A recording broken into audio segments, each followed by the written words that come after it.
Good afternoon, everyone. Welcome to the PCI DSS v3.0, the changes explained simply webinar. My name is Rob Freeman and I'm a marketing manager at IT Governance Limited. Today's webinar session is presented by Geraint Williams, who is a senior information security consultant and a PCI QSA. Geraint will present for about 40 minutes and indeed answer your questions at the end of the session. For those of you who want to ask questions, if you could type in the dialog box on the right hand side of the panel, it should say questions. We will endeavour to answer them at the end of the session. I'll now hand you over to Geraint. Good afternoon and welcome to this webinar. I'd like to thank you for attending. My name is Geraint Williams and I'm going to be talking about the PCI DSS version 3. It's come to an important part of the 3-year cycle for the PCI DSS standard. We've just rolled over into a new cycle and version 3 was published on the 7th of November. From the 1st of January 2014 you can certify against version 3 or stay with version 2 up to the end of the next year, the 31st of December 2014, when version 2 will be retired. So today we'll be looking at a technical analysis of the changes between version 2 and version 3 of the standard. We'll be looking at the effect this will have on merchants and service providers, examining what is meant as business as usual, which is part of the PCI DSS changes, and we'll also have a quick look at what has not been improved in this version. And we'll finish off with some questions and answers. Now, the intent of the PCI DSS has not changed. It is there to encourage and enhance cardholder data security and facilitate the consistent data security measures globally for cardholder data. So the intent is the security of cardholder data. However, the intent of the changes that have been introduced are to help organizations make payment security part of their business as usual activities. The Security Standard Council is hoping to do this by introducing more flexibility into some of the requirements. They are focusing on education and awareness as part of the changes to requirements. And it talks about security as being a shared responsibility, in particular between merchants and their service providers.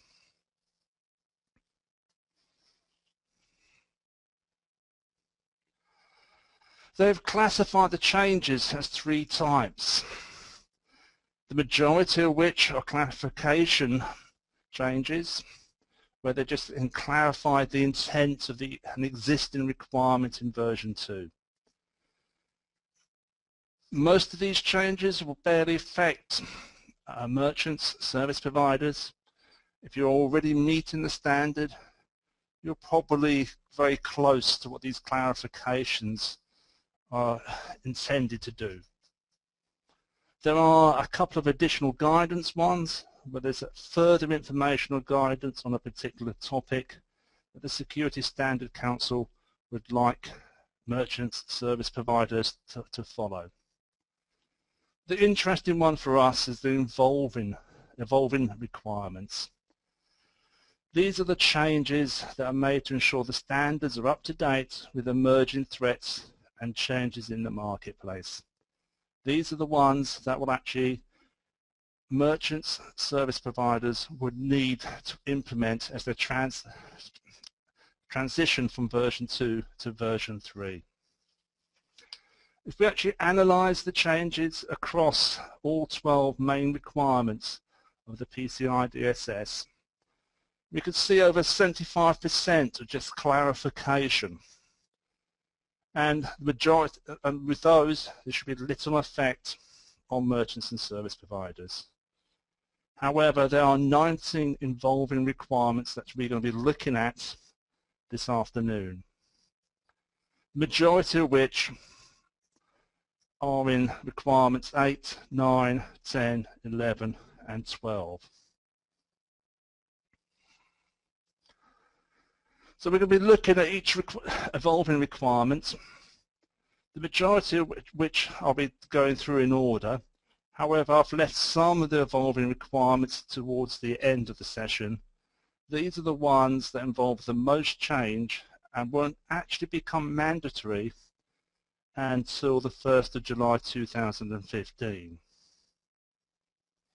So if we start looking at what the evolving requirements are, requirements in requirement 1, there's been basically a change that in addition to a network diagram, which must include all the components within the cardholder data environment, there is a requirement now for a data flow diagram that shows how cardholder data flows through an organization.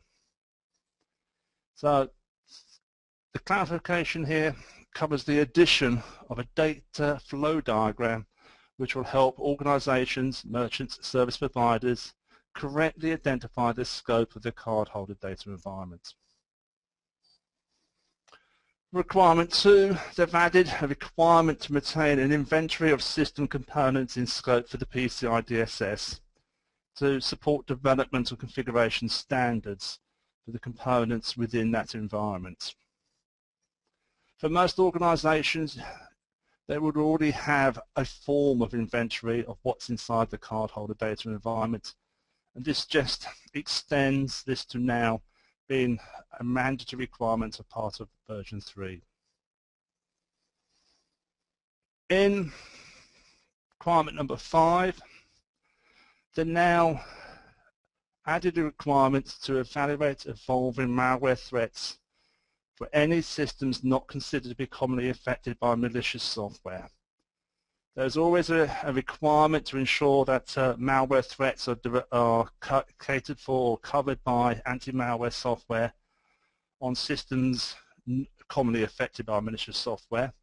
But what they're looking for organizations to do is to actually look at the systems which are not currently commonly affected by malicious software, and on an annual basis review those systems and make sure there are no new threats and that they're still not commonly affected by malware.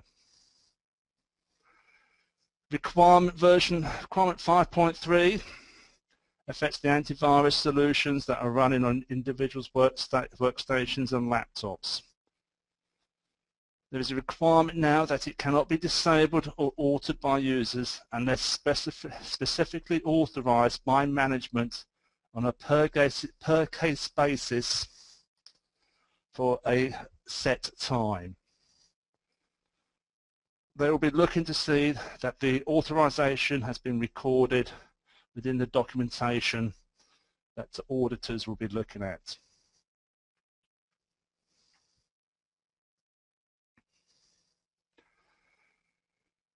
Requirement 8 has introduced some flexibility into the way that authentication and passwords are dealt with. They've combined all the separate sub-requirements about password complexity and strength into a single requirement. Increased the flexibility for alternatives that meet the equivalent complexity and strength. And within the standard, they've given guidance on where to find that equivalent complexity.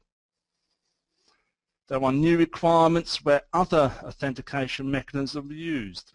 For example, physical or logical smart security tokens, smart cards.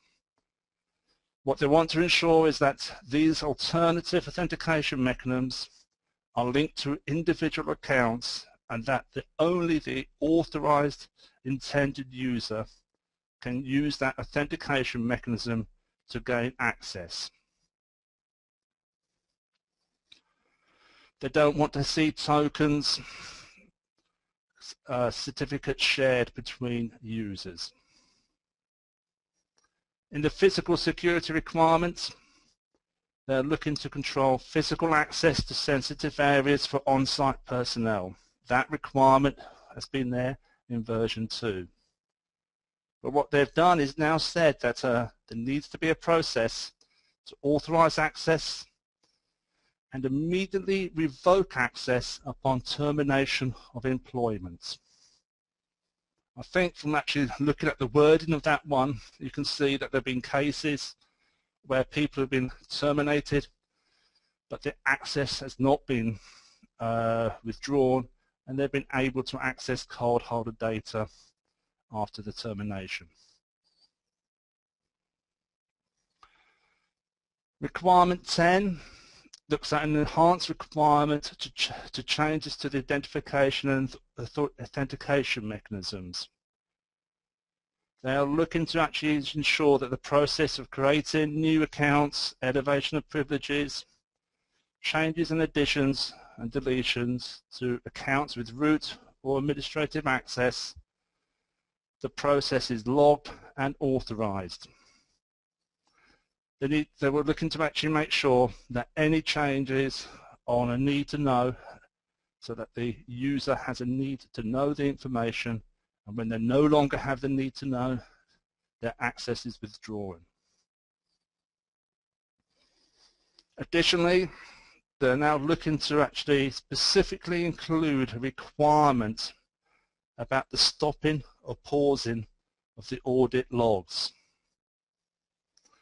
They consider it very important from an intrusion detection, compromise detection, from a forensics point of view, that audit logs are retained, but also as attackers will often stop or pause audit logs to prevent their actions being recorded, any changes to the audit log systems needs to be auditable itself.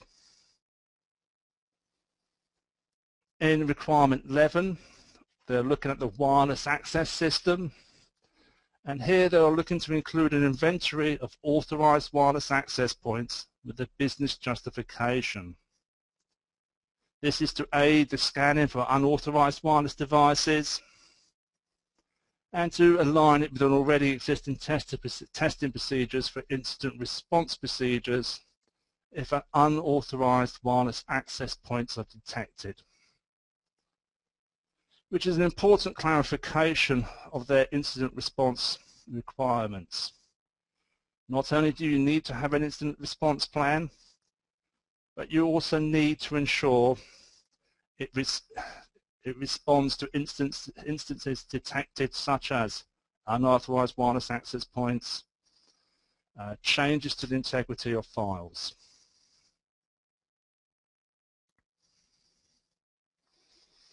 Continuing with section 11, requirement 11, there is a new requirement that if you use segmentation to isolate the cardholder data environment from other networks, you must perform internal penetration tests to verify that the segmentation methods are operational and effective.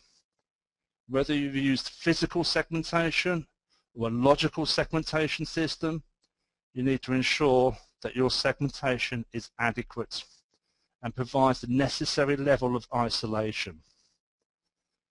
They are looking for you to test from outside of the CDE into the CDE to test inbound rules. They also want you to test from the inside the CDE to outside the CDE to ensure that outbound rules are correctly configured. This is very important in terms of the penetration testing requirements that have been there in version 2. They've now been clarified and evolved to cover the segmentation of the cardholder data environments. And again, there's a new requirement to implement a process to respond to any alerts generated by a change detection mechanism. So again, the incident response must respond to any alerts generated from any of the requirements. It's also important here to mention that some of the changes are done, some of the clarifications have been around the wording. Previously, they have used file integrity monitoring as a term to ensure the integrity of files or files have not been changed. They've now broadened the spectrum of tools that you can use by saying you must have change detection. So any tool that will actually detect a change to a file will be suitable for this requirement. It doesn't specifically have to be a file integrity monitoring tool. Requirement 12.2 is around the requirements 12.1.2 from version 2 about an annual risk assessment process.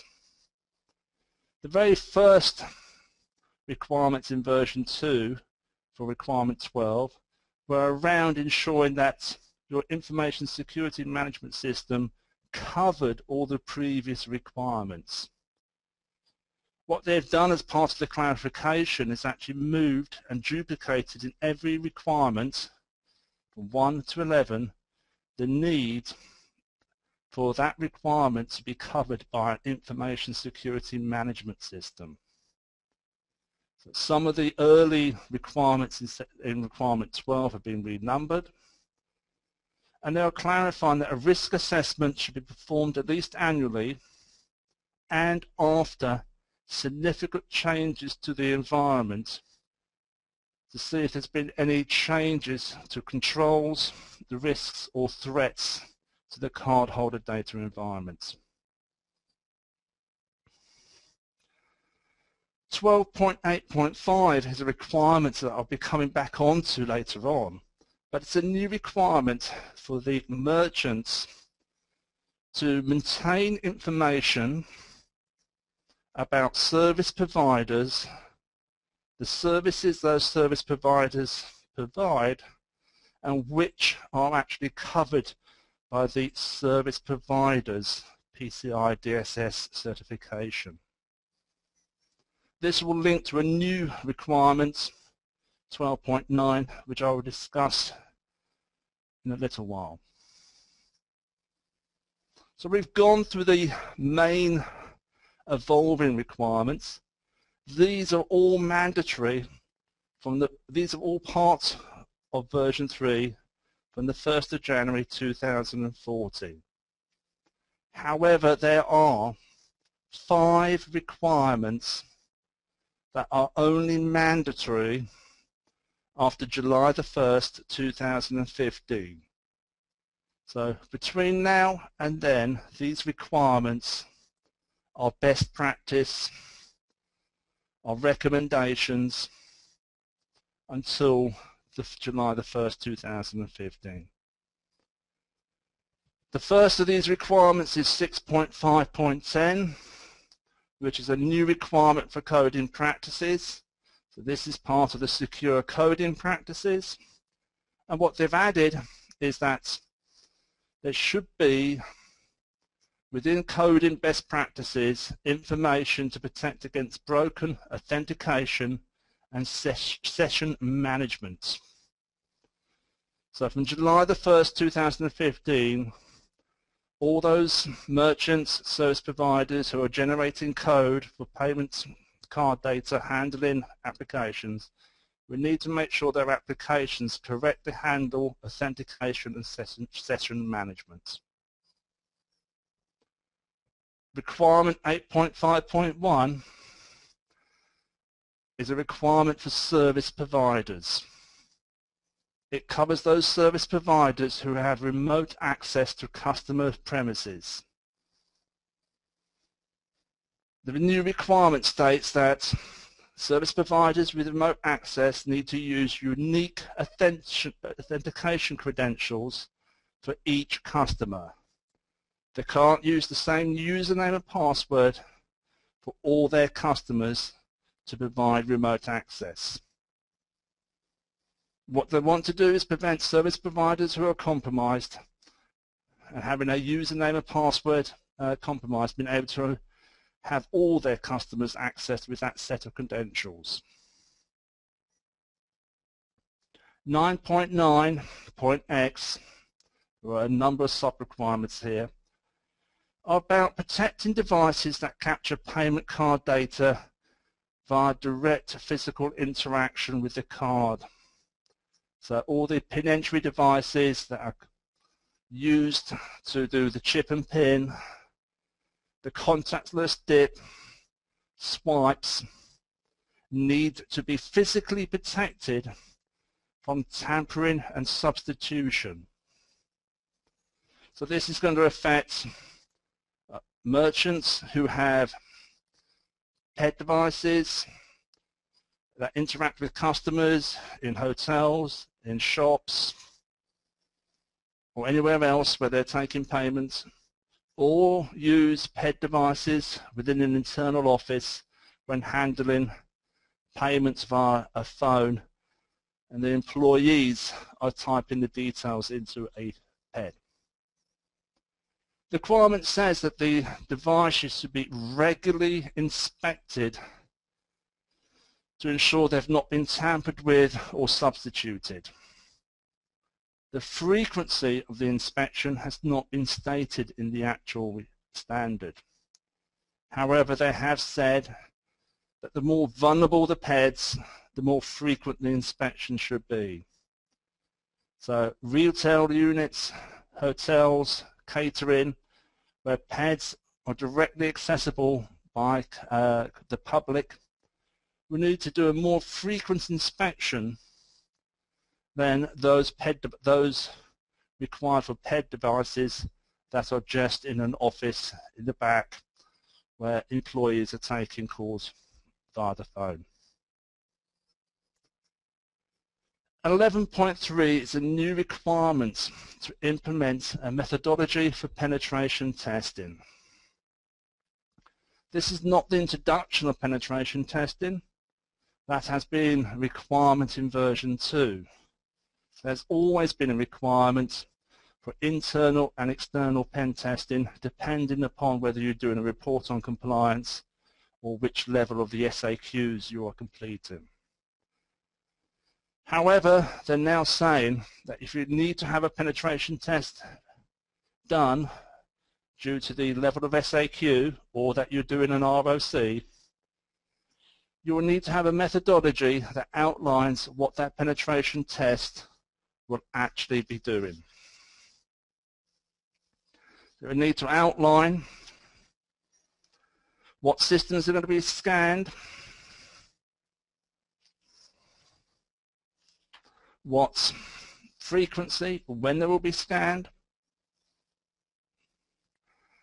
outline what tools, etc. will be used for doing the penetration test.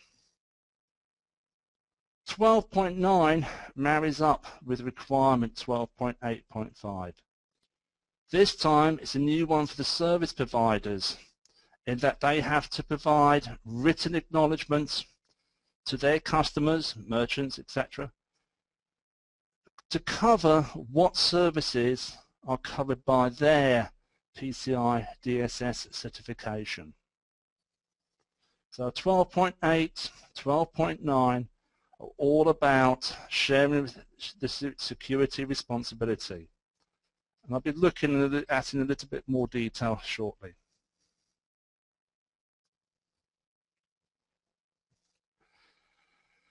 So we've looked at the involving requirements, and I said the majority of the other requirements were all clarification. However, there were two other changes that are worthy of mention. One is an additional guidance made on requirement 11.2, where they've added guidance on combining multiple scan reports in order to achieve and document a passing result. With ASV scans, quite often, within 1 quarter, you may scan and have a component fail.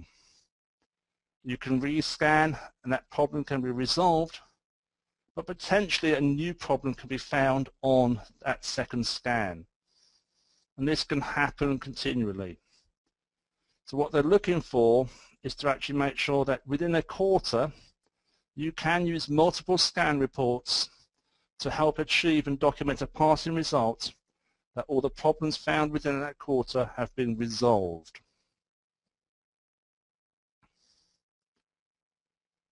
The only requirement that has been dropped from version 2 as they've gone to version 3 is requirement 7.1.4, implementation of an automated access control system. From experience of talking to merchants and service providers, this was always a contentious requirement as to what is an automated access control system, how would it operate within the actual CDE. This requirement has now been dropped completely from the PCI DSS. However, until you change to requirement 3, you will still need to meet this while you're certifying against version 2.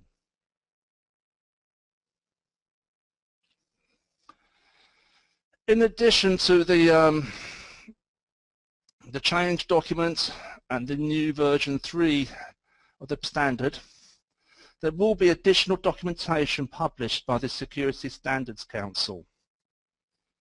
From the information that I found, I can outline in the first quarter of next year that we should expect additional supplementary guides, additional and changed self-assessment questionnaires. There will be changes to the ASV validation program, all coming within the first quarter. And as the reporting requirements have been moved out of PCI DSS version 3 into a separate document, there will be a new report on compliance coming in early 2014. They are saying that this should be published in January. So in order to actually comply or certify to version 3, we will need to wait for the new report on compliance to be published.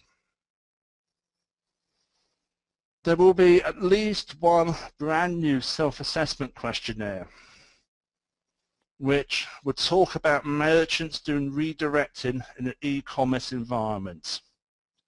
So if you are hosting a website and you redirect customers to a payment service provider, either by a direct redirect using a form, whether you're using embedded iframes or whether you're actually using an alternative redirection mechanism, there's going to be an SAQ covering this situation. As your website, although not handling, storing or processing cardholder data, is responsible for the security. If your website is compromised and that redirect is changed, then you could actually lose cardholder data as it's been redirected to malicious payment service providers. There will also be updated SAQs coming out in Q1 as well to support certification version 3 under the self-assessment questionnaire scheme. And there will also be a new version of the prioritized approach being published as well. So for merchants, the requirements that will require action are that you are going to have a data flow diagram alongside your network diagram showing how data flows through your organization. You would need to have an inventory of system components in the cardholder data environment, and this would need to include an inventory of authorized wireless access points.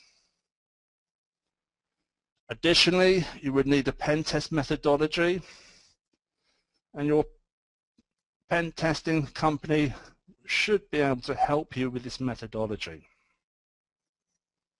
You would need to physically protect pairs from tampering and substitution, and this potentially could be an expensive and a long lead item to achieve.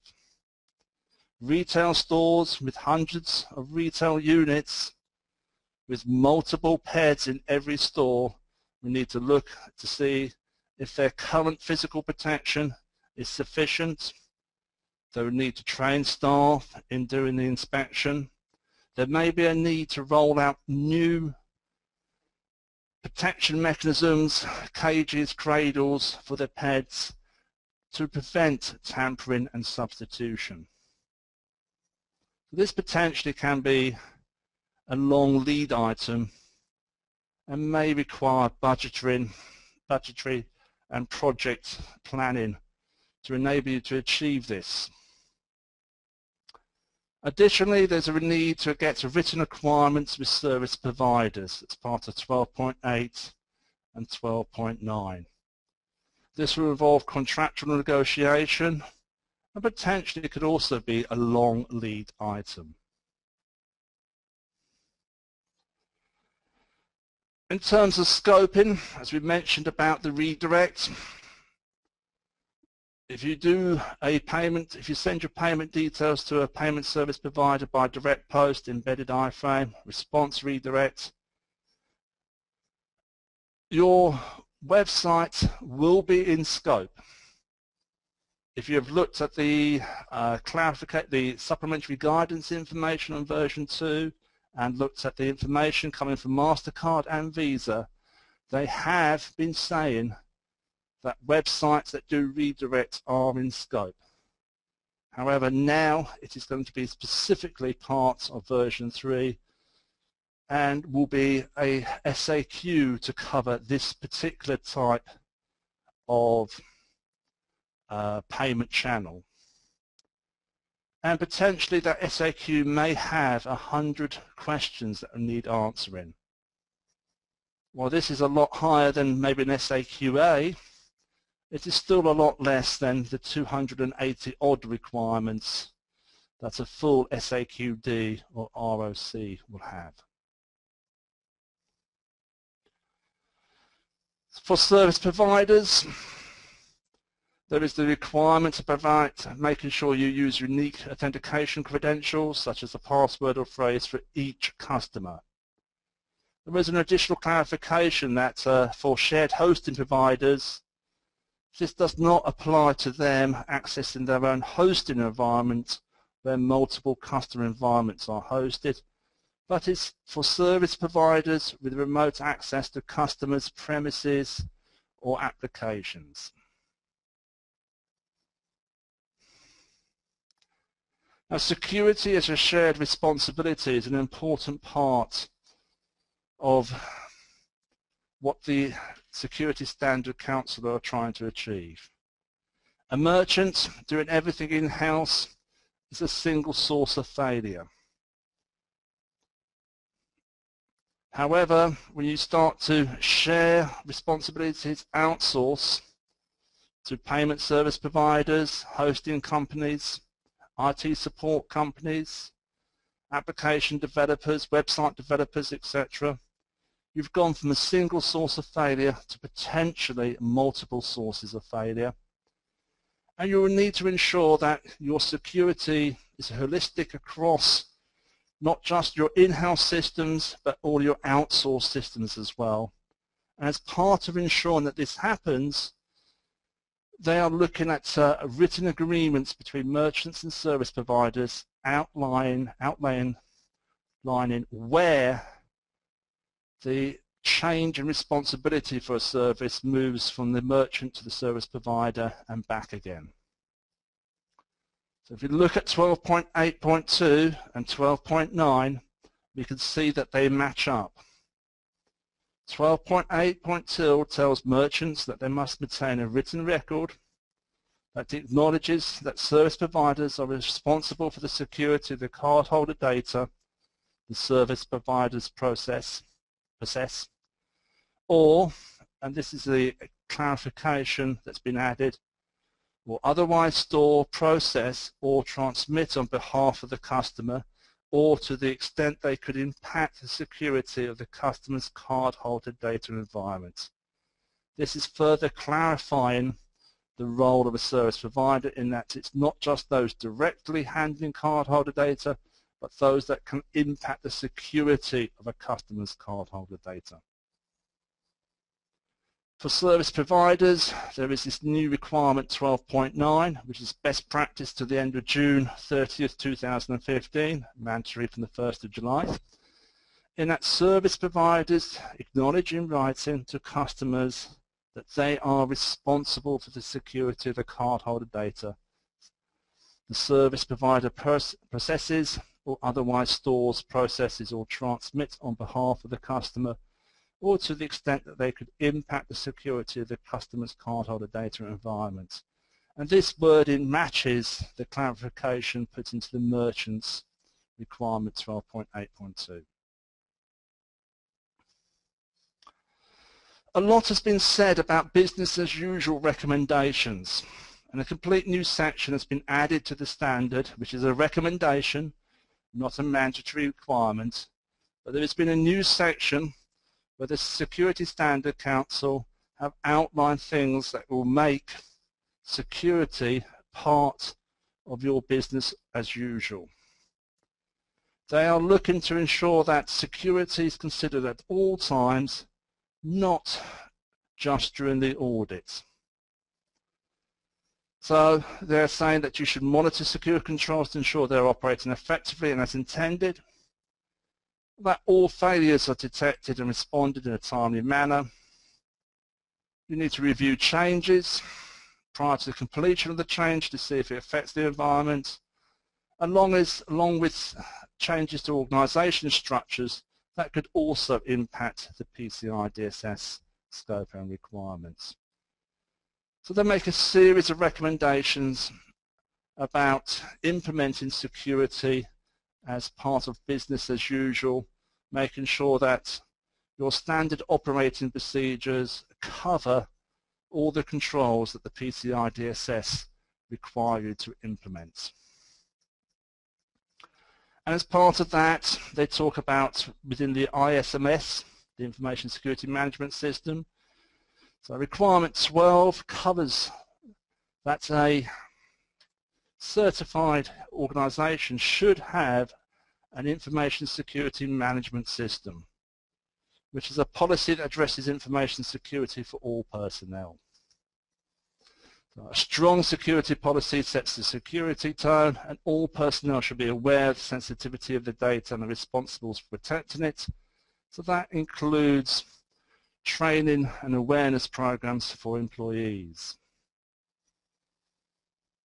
Information security management systems are also the goal of ISO 27001, and quite often organisations that are PCI DSS compliant will also have good policies and procedures in place enabling them to become compliant with ISO 27001, or if you are 27001 compliant, becoming compliant with the PCI DSS is often a lot easier, and quite often for organisations, meeting both the PCI DSS and the ISO 27001 is a good way of ensuring that you have good security practice across the whole of your organisation, not just the payment card part, making best return on investment on your security controls.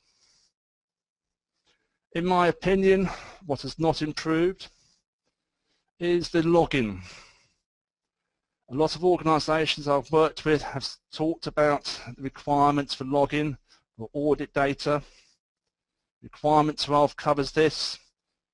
And the biggest challenge is about what requires login, the volume of events which can add up for even a medium-sized organisation to terabytes of data over a year, and that these have to be stored for up to a year. And that you need to analyse security events every day. I'm not saying that they've made things worse, their clarifications have helped, but especially for small organisations and SMEs as well, there's not been a significant change to help them with the login requirements. The clarifications have covered logs and reviewing logs and security events for all system components to identify anomalies or suspicious activity.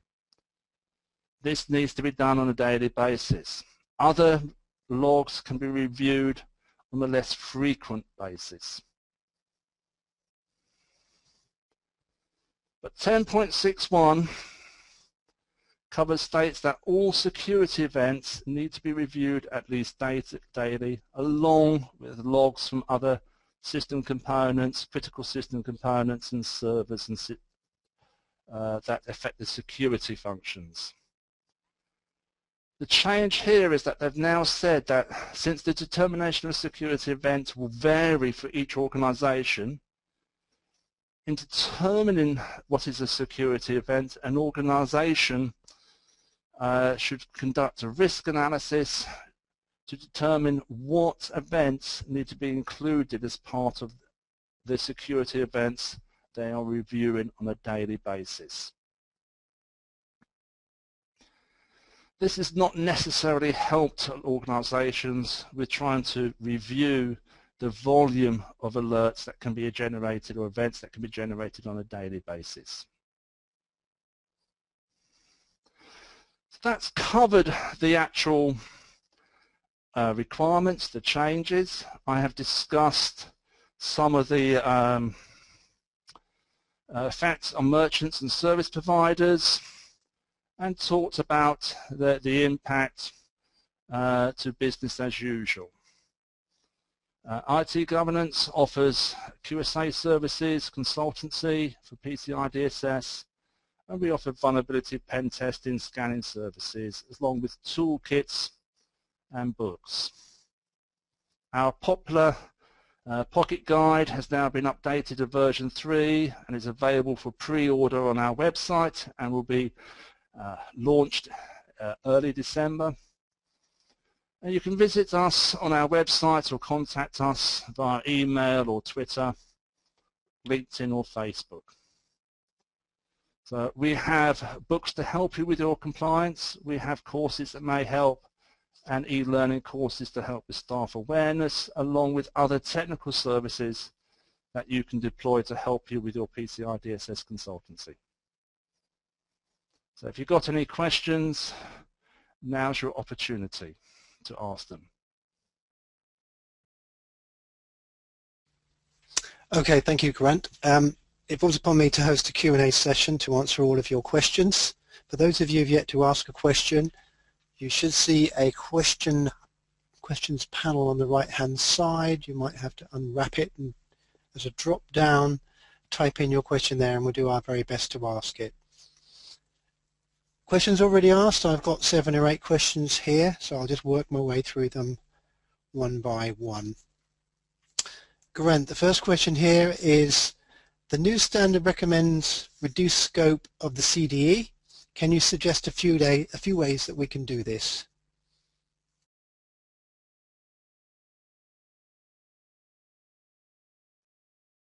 The important part in reducing the scope is actually to identify what is within the cardholder data environment. This is where version 3 and the requirements for a data flow diagram will help. If you can identify where data flows, you can identify the systems that contain the data and the systems that will actually affect the security of those cardholder data. Once you've done that, then you can deploy both physical or logical segmentation controls using strong access control via firewalls, routers or switches, and you can use VLANs with strong access control to provide the segmentation. However, the segmentation must be adequate, and this will be tested as part of the new changes to the pen test methodology and the internal testing, where you must test the segmentation if you do. Okay, thank you very much. Second question, you partly answered it, but the question says, do all companies now need to perform a pen test?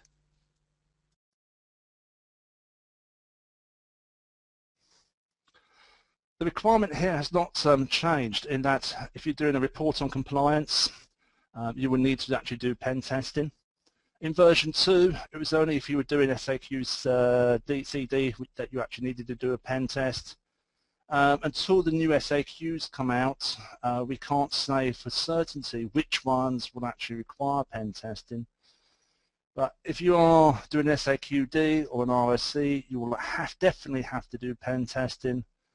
For those who are doing other levels of SAQ, you need to actually look at the version 3 SAQs when they're released to see if you will actually have to do a pen test. Okay, thank you very much. The third question I have on the list, I'm confused by the transition period. We are a service provider level 1. When we have our QSA audit in 6 months' time, will it be against version 2.0 or version 3.0? There is the 12-month overlap between version 2 and version 3. So from the 1st of January 2014 until the 31st of December 2014, you can certify against either version 2 or version 3. What you can't do is pick and choose between the two of them. You must do either one or the other. So if you are doing a recertification in 6 months, it could be possible that you do it against version 2, but it is recommended that you start looking at the long lead items that you may need to do if you transition into version 3 the following year. Okay, thank you very much. Yet again, I think you partly answered this, but I can understand the question. However, will the SAQ forms change, and possibly when will the SAQ forms change?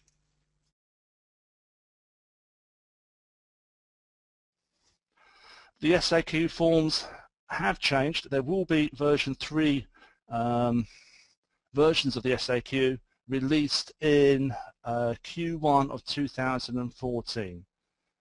There is definitely a new SAQ form for those who are doing e-commerce with a redirect.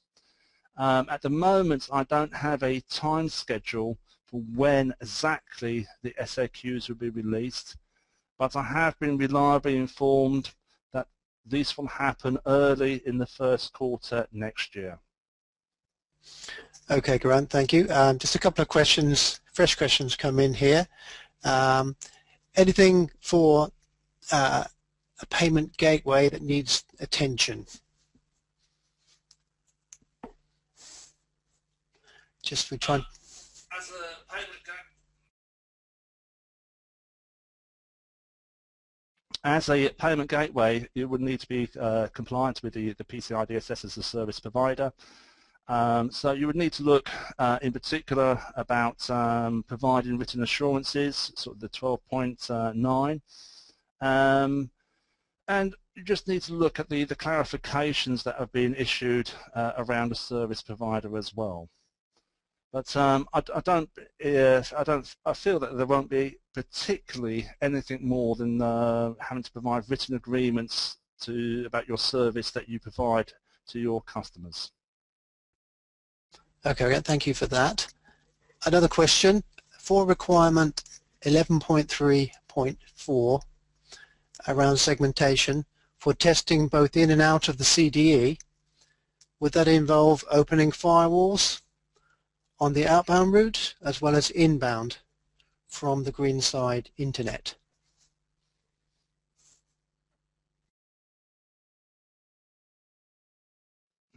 The pen testing is expected to take place internally. So your pen tester would actually need to come in and be on the inside of your CDE to test your outbound firewall rules.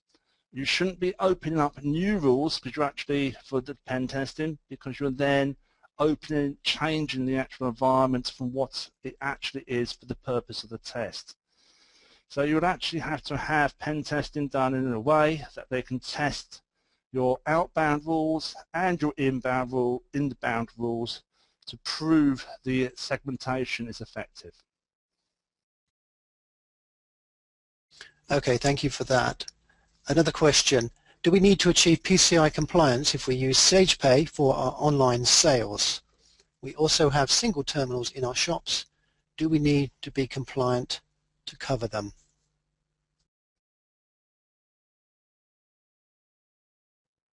The answer is yes, you will need to achieve PCI DSS compliance.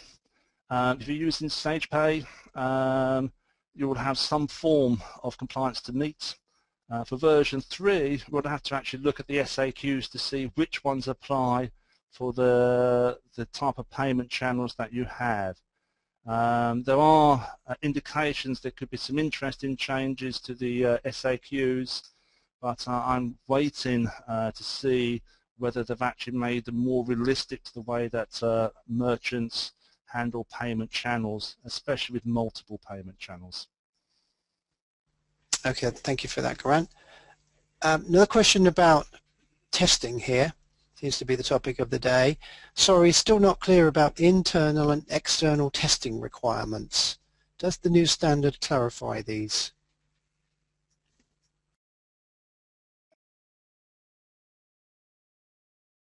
What the standard has said at the moment is that you must test the segmentation of your CDE if you deploy it, segmentation to protect it. It's going to be a supplemental guidance issued on pen testing. They haven't said exactly when this will be issued. Other than sort of the change from version 2 to version 3 has been in version 2 you must do internal pen testing. Now they're saying as part of your internal pen testing you must test the segmentation effectiveness. So they're still not clarified it in detail. They have clarified something that you do need to test. Pen testing companies will be able to help you with this, but effectively one of the things you would have to do is actually make sure that those inbound outbound rules are tested, and potentially that will mean pen testers being inside your CDE environment and trying to get out. Hopefully the additional guidance will be published very quickly, and that will give even more information on how they expect the pen test to be conducted. Okay, thank you for that. More of a comment than a question, but I certainly hear it. Wow, large retailers now have to inspect all of their PIN devices. Huge cost implications here. We will be sticking to version 2.0 as long as possible.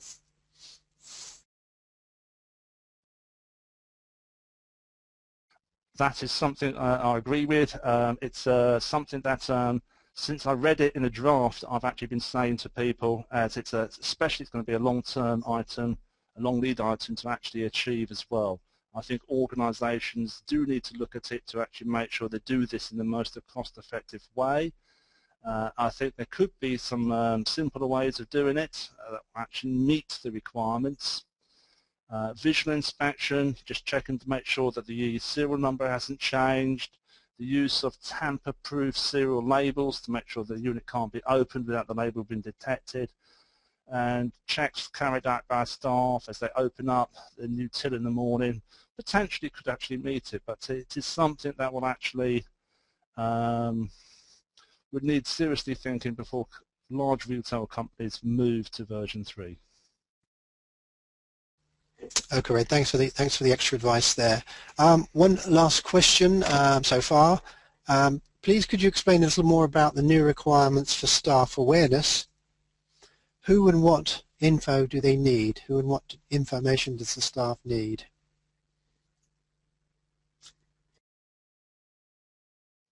In terms of the actual additional staff awareness, there's a specific emphasis on actually making sure that staff are aware about the complexities of passwords, what makes a good password, etc. That's been added in. Some of the problems that have been identified by forensic analysis is that weak passwords are still a problem. So there are situations where you can have complex rules, but you can still actually have a password that's easy to crack if it's part of a dictionary attack. But what they're looking for is staff that are handling PIN details, cards, etc., would actually be informed about the requirements, the intent of the PCI DSS and what they need to do their job. And effectively it's making sure that anyone who's doing a job has sufficient information to do the job correctly, properly and in a secure manner. Okay, thank you for that. Another question that's come in. So for testing segmentation using firewalls, As long as your pen test includes testing for vulnerabilities on the firewalls, then is that adequate?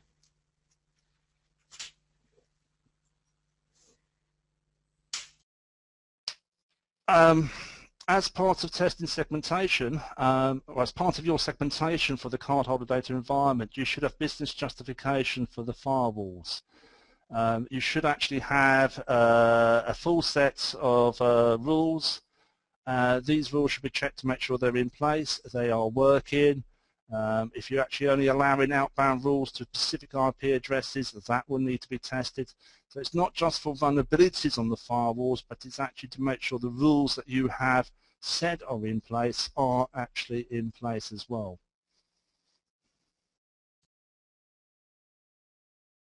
Okay, thank you very much. Another question about testing, clearly very much the topic of the day. Let's say someone else does their validation against V2 early in January. Actually, it's not about testing, about validation. Can they revalidate in late December 2014 again to buy some time?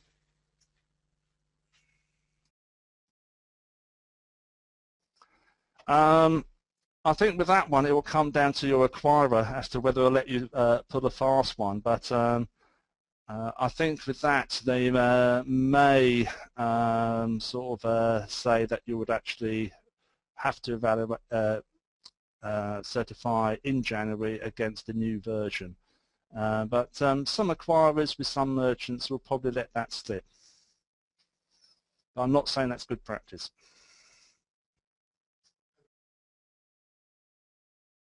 Okay, Geraint, thank you very much.